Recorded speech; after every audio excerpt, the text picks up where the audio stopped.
সাম্রাজ্য, দেশ ও ক্ষমতার প্রশ্নে কখনো কখনো পিতাপুত্র মুখোমুখি দাঁড়িয়ে যায়।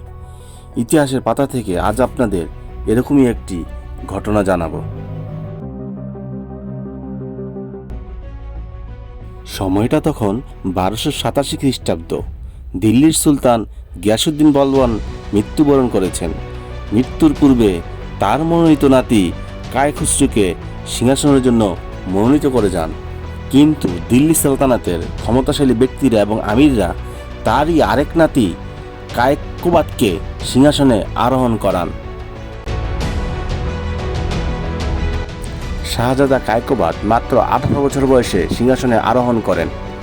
আর তার এই কম বয়সের সুযোগ নিয়েই নিজামুদ্দিন নামে একজন উজির তাকে প্ররোচিত করে সাম্রাজ্যের বিভিন্ন বিষয়ে ভুল সিদ্ধান্ত গ্রহণ করতে বাধ্য করেন। এরই পরিপ্রেক্ষিতে সালতানাতের বিভিন্ন যোগ্য ব্যক্তিদেরকে সরিয়ে দিয়ে অযোগ্যদেরকে বিভিন্ন পদপদবীতে বসিয়ে দেন। এছাড়া নিজামুদ্দিনের প্ররোচনায় সুলতান কায়কোবাদ নারী এবং সুরায় আসক্ত হয়ে পড়েন।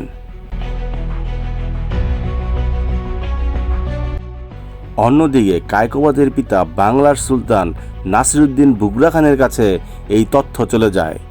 এরই পরিপ্রেক্ষিতে নাসিরউদ্দিন বুগরা খান ছেলের এই কর্মকাণ্ডে বিরক্ত হয়ে বিশাল এক সৈন্যবাহিনী নিয়ে দিল্লির পথে রওনা দেন।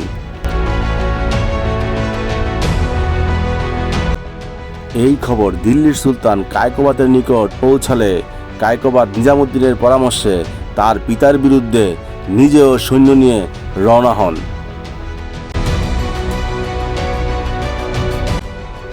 অবশেষে সরুজ নদীর দুই তীরে পিতা বাংলার সুলতান নাসিরউদ্দিন বুগরা খান এবং আরেক তীরে পুত্র দিল্লির সুলতান কায়কোবাদ অবস্থান নেন।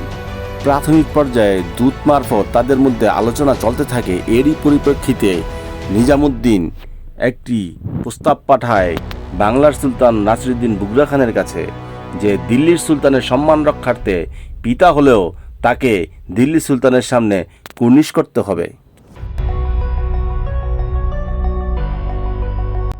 নাসিরউদ্দিন বুগরা খান অস্বস্তিতে পড়ে গেলেন। পিতা হয়ে পুত্রকে কুর্নিশ করা এটা মানা যায় না। এরই পরিপ্রেক্ষিতে উনি তার কনিষ্ঠ সন্তানকে পাঠিয়ে দিলেন কায়কোবাদের নিকট। দিল্লির সুলতান কায়কোবাদ তার ভাইকে দেখতে পেয়ে আবেগাপ্লুত হয়ে গেলেন। পরবর্তীতে দিল্লির সুলতান কায়কোবাদও তার শিশুপুত্রকে তার পিতা বাংলার সুলতান বুগরা খানের কাছে প্রেরণ করলেন।